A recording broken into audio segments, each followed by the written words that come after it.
Welcome to Brainwaves. In today's video, we will explore the fascinating history of zoos. From ancient collections of exotic creatures to modern-day conservation efforts, zoos have evolved significantly over time. Join us as we journey through the ages to uncover the origins and transformations of these captivating establishments. Section 1. Ancient zoos in Egypt. In ancient Egypt, zoos known as Pera, or House of the Lions, were established as early as 2500 BCE. These zoos were part of the grand palaces owned by pharaohs and served as royal menageries. Pharaohs, being powerful rulers, were fascinated by exotic animals and considered them symbols of wealth and power. The royal menageries showcased a variety of animals, including lions, crocodiles, baboons, elephants, and more. These ancient zoos not only provided entertainment for the pharaohs and their guests but also served religious and ceremonial purposes. Certain animals were considered sacred and associated with deities, such as lions being associated with the goddess Sekhmet. Egyptians believed that these animals brought blessings and protection to the kingdom. The animals kept in the ancient Egyptian zoos were obtained through various means, including hunting expeditions, trade, and diplomatic gifts. The pharaohs would display their exotic collections to demonstrate their power and influence, while also delighting in the sense of wonder these majestic creatures evoked. These zoos paved the way for future advancements in the world of zoological collections and contributed to the development of our modern-day understanding of animals and conservation efforts. Section 2.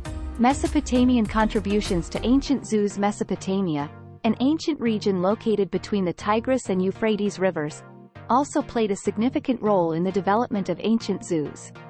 Kings and nobles in Mesopotamia maintained private collections of animals, similar to the zoos in Egypt. These collections were known as Mar Kas, which translates to mountain of animals. The Mesopotamian zoos showcased a wide variety of exotic animals, including lions, elephants, bears, wild bulls, and birds of different species. These animals were often collected from conquered territories or received as gifts from foreign dignitaries. The keeping of these animals was seen as a symbol of power and luxury, reflecting the high status of Mesopotamian rulers. The Mesopotamian zoo collections were not only for the entertainment of the rulers but also served a religious purpose. Some animals were associated with deities and considered sacred. For example, the lion was associated with the goddess Ishtar, while the bull was connected to the god Marduk. The presence of these animals in the zoos reinforced the religious beliefs and mythology of the Mesopotamian civilization. Section 3. The influence of ancient China on early zoos. Ancient China also contributed to the development of early zoos. Known as yuan, these collections of exotic animals were owned by emperors and nobles who wanted to display their power and prestige. The ancient Chinese zoos were an integral part of imperial gardens, providing a tranquil and picturesque environment for both the animals and the visitors. The Chinese zoos housed a wide array of animals, including pandas, elephants, tigers, cranes, and rare birds. These zoos not only served an aesthetic purpose but also had cultural and symbolic significance. Animals were chosen based on their symbolic meanings, such as the dragon representing imperial power and the phoenix symbolizing good fortune. The ancient Chinese zoos had a strong influence on the development of classical Chinese literature and art. Many poems, paintings, and sculptures showcased the animals from these zoos, portraying them as majestic and awe-inspiring creatures. The influence of these early zoos can still be seen today in China's conservation efforts and the importance placed on protecting endangered species. Section 1. Origins of menageries in Europe. During the Middle Ages, the creation of menageries in Europe marked a significant shift in the preservation and display of wild animals. Wealthy individuals, particularly kings, nobles, and powerful aristocrats, began to collect and house exotic animals in their private collections. The concept of menageries originated from the desire for entertainment, curiosity, and sometimes scientific study. These early menageries were inspired by the examples set by ancient civilizations such as Egypt and Mesopotamia. The European menageries initially consisted of a small number of animals, including big cats like lions and leopards, bears, elephants, and various species of birds. These collections grew over time as explorers and traders brought back new and fascinating specimens from their travels to distant lands. The primary purpose of these menageries was to showcase the owner's wealth, power, and knowledge of the natural world. The exotic animals on display were a testament to the owner's ability to acquire rare species and demonstrate their prestige to others. As Europe entered the Renaissance period, scientific curiosity grew, and scholars began to study the animals within menageries, contributing to the understanding of zoology and natural history. Section 2. Menageries and royal courts. Menageries were closely associated with royal courts during the Middle Ages, especially in Europe. Kings and queens often maintained elaborate menageries as a symbol of their power and prestige. These collections of exotic animals were curated to provide entertainment and awe to the royal court and their guests. Menageries within royal courts became an essential part of courtly life. The animals were not only displayed in cages but also featured in processions, hunts, and grand spectacles. These displays showcased the monarch's wealth and dominion over the natural world, captivating audiences with the wonders of the animal kingdom. Additionally, the animals in the menageries were often gifted to the ruler by foreign leaders, strengthening diplomatic ties and showcasing the ruler's connections and influence. The exotic creatures were considered rare treasures and a measure of the monarch's success in conquering and acquiring territories. Section 3. Menageries as symbols of power and prestige. Menageries served as powerful symbols of power and prestige during the Middle Ages. The ownership of a menagerie was a sign of wealth, status, and influence. It was not only a collection of exotic animals but also a statement of the owner's ability to acquire and maintain such a unique and captivating collection. The exotic creatures within the menageries were carefully chosen to represent different aspects of strength, grace, and rarity. Big cats like lions and tigers symbolized courage and ferocity, while birds such as peacocks embodied beauty and elegance. These animals became living emblems of the ruler's authority and nobility. The grandeur and extravagance of the royal menageries were often celebrated through art, literature, and festivities. Paintings and tapestries depicted the rulers surrounded by magnificent animals, highlighting their dominion over the natural world. Furthermore, menagerie-inspired motifs were incorporated into architectural designs, decor, and even fashion, further solidifying their significance as symbols of power and prestige. Section 1. The Age of Exploration and Animal Imports. The period from the 15th to the 18th centuries, known as the Age of Exploration, played a crucial role in shaping the history of zoos. As explorers set sail to discover new lands and establish trade routes, they encountered fascinating and exotic animals in distant territories. These explorations sparked a global fascination with the natural world and fueled the demand for public displays of these captivating creatures. During their voyages, explorers like Christopher Columbus, James Cook, and others returned with live animals from their journeys. These animal imports included species previously unknown to European audiences, such as giraffes, monkeys, parrots, and various big cats. The arrival of these exotic creatures ignited a sense of wonder and curiosity among the people, who eagerly awaited the opportunity to see these animals up close. The importation of animals led to the establishment of private collections by royal families, nobles, and wealthy individuals. These collections, also known as menageries, aimed to entertain the elite and demonstrate their expansive knowledge and power. The animals were often displayed in lavish settings, such as palace gardens or specially constructed enclosures. Section 2. Growing demand for public displays. As explorers brought back animals from their expeditions, the demand for public displays of these exotic creatures grew rapidly. People from all walks of life, not just the elites, were eager to catch a glimpse of these magnificent animals. This increasing interest in the natural world and the desire for entertainment fueled the development of public displays. Entrepreneurs and showmen recognized the commercial potential of showcasing these exotic animals to the general public. They began organizing traveling menageries and zoological exhibitions, bringing the wonders of the animal kingdom to towns and cities across Europe.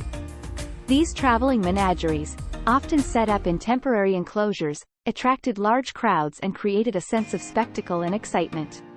Public interest in these exhibitions was not purely for entertainment purposes. It also sparked scientific curiosity and interest in the study of zoology. Scholars, naturalists, and even artists attended these exhibitions to observe and document these unique creatures. The displays became educational opportunities, providing valuable insights into the natural world and challenging existing beliefs and assumptions. Section 3. The birth of modern zoos. The growing popularity of public displays led to the establishment of the first modern zoo in the world. The Vienna Tiergarten Schönbrunn, located in Austria, opened its doors to the public in 1752, marking the beginning of a new era in the history of zoos. The Vienna Tiergarten Schönbrunn was not simply a menagerie or exhibition but a purpose-built institution specifically designed for the care, conservation, and study of animals. It was the first zoo to have a scientific approach to animal management, focusing on the welfare and well-being of the diverse range of species under its care. The inclusion of natural habitats and enclosures resembling the animals' native environments was a revolutionary concept at the time. Rather than confining animals to small cages, the Vienna Tiergarten Schönbrunn aimed to create spaces that were as close to their natural habitats as possible. This approach not only improved the quality of life for the animals but also provided visitors with a more authentic and educational experience. The success of the Vienna Tiergarten Schönbrunn inspired the establishment of more modern zoos across Europe and eventually around the world. These institutions transformed from mere sources of entertainment to centers of research, education, and conservation. They played a crucial role in raising awareness about the importance of wildlife preservation and initiating conservation efforts. Section 1. Shifting focus towards scientific research and conservation in the 19th century. A significant shift occurred in the goals and objectives of zoos. Previously focused primarily on entertainment and display, zoos began to prioritize scientific research, conservation, and education. This transformation marked a new era in the history of zoological institutions. Zoos became more organized and structured, recognizing their potential as centers for studying and understanding the natural world. They employed scientists, naturalists, and other experts to conduct research and contribute to the scientific community's knowledge of animal behavior, biology, and conservation. Conservation efforts also became a central focus for zoos during this time. As a response to the growing threat of extinction and habitat destruction, zoos began to establish breeding programs and captive management techniques to ensure the survival of endangered species. Many species that were on the brink of extinction found a lifeline in the form of dedicated conservation efforts carried out in zoos. Furthermore, zoos increasingly embraced their role as educational institutions. They aimed to inspire visitors, particularly young people, to develop an appreciation for wildlife and an understanding of the importance of conservation. Zoos began offering guided tours, educational programs, and interactive exhibits to enhance the learning experience. Section 2. The development of zoological societies. As zoos embraced a more scientific and conservation-oriented approach, the need for collaboration and knowledge sharing among institutions became apparent. This led to the development of zoological societies, forming a network of like-minded organizations working towards common goals. Zoological societies served as platforms for zoo professionals and enthusiasts to exchange ideas, research findings, and best practices.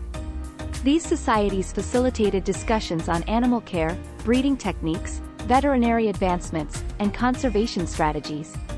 They played a pivotal role in advancing the field of zoology and promoting the collective effort towards animal welfare and conservation.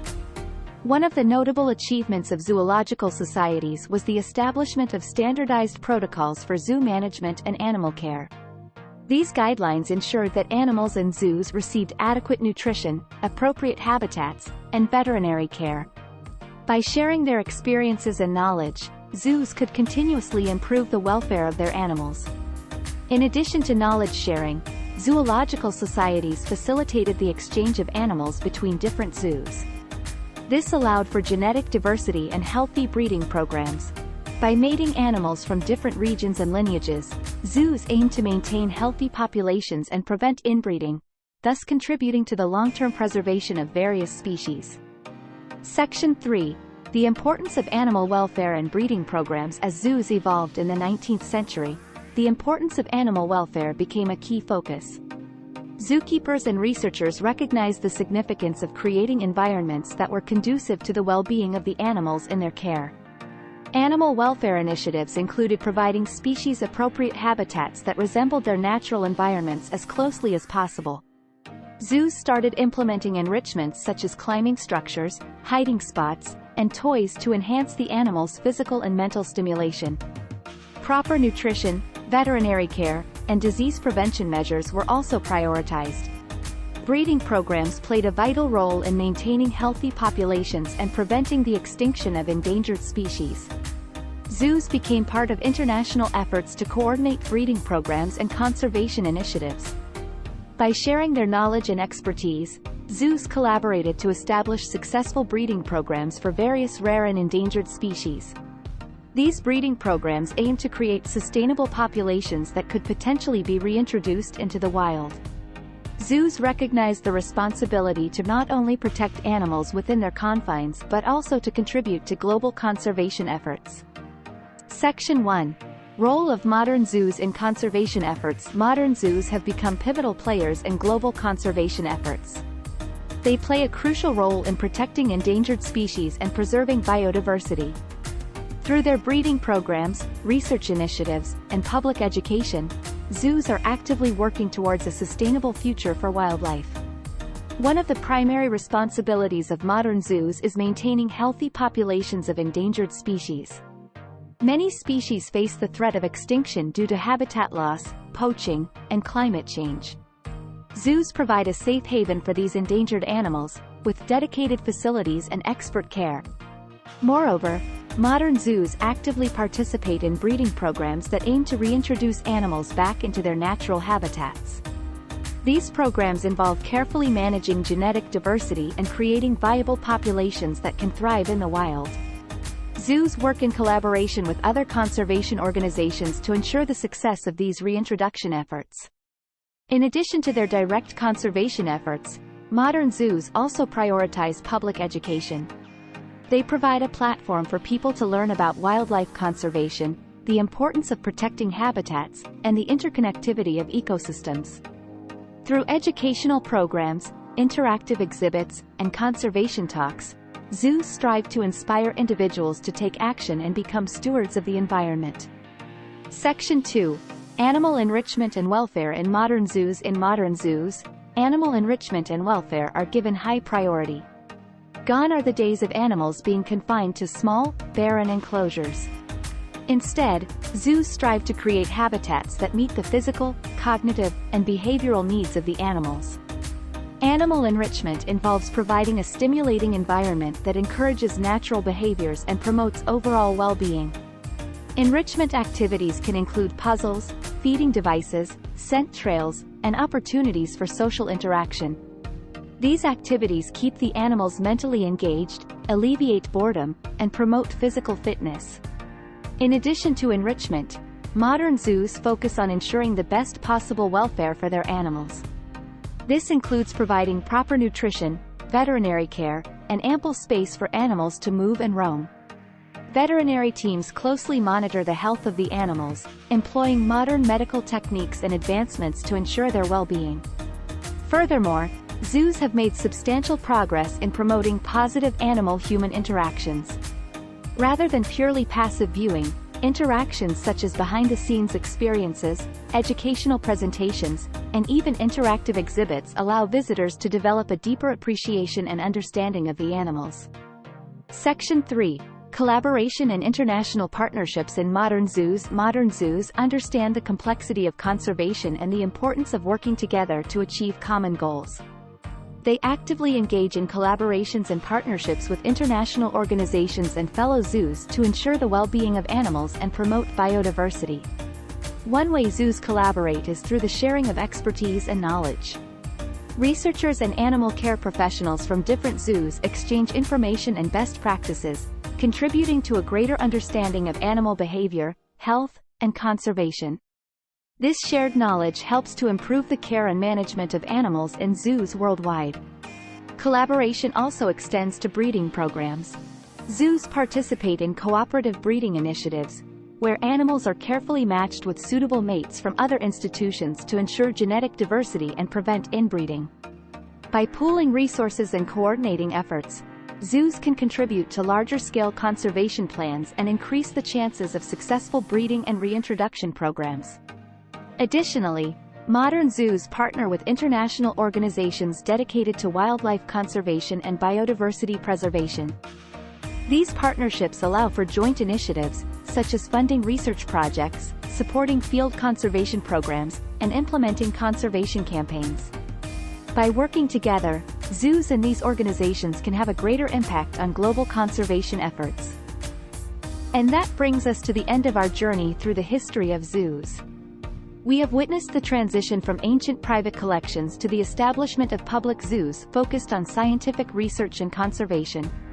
Today, modern zoos play a pivotal role in protecting endangered species, promoting biodiversity, and educating the public about wildlife.